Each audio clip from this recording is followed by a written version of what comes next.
আজকে স্নানযাত্রা উপলক্ষে কি প্রোগ্রাম রয়েছে? আজকে আমাদের শ্রী শ্রী জগন্নাথ দেবের স্নানযাত্রা।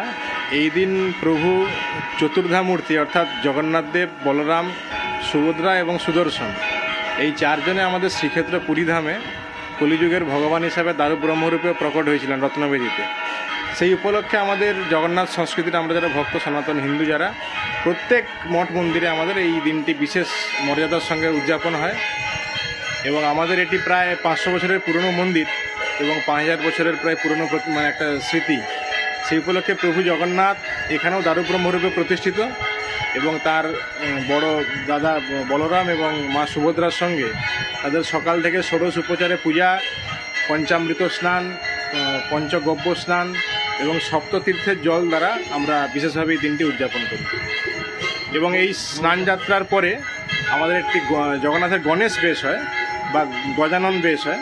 এরপরে আমাদের এই 56 ভোগ অনুষ্ঠিত হবে এবং অন্নভোগের মাধ্যমে এই স্নানযাত্রার অনুষ্ঠানের পরিসমাপ্তি হবে। এবং এই যে জগন্নাথের অনবসর শুরু হলো, মানে এই যে জগন্নাথের অদর্শন শুরু হবে, একদম রথযাত্রার দিন জগন্নাথ পুনরায় রথারূঢ় হয়ে ভক্তদের দর্শন দান করবে। আমার নাম গৌর কিশোরানন্দ দেবগোস্বামী, সেবায়িত মহাপ্রভু মন্দির।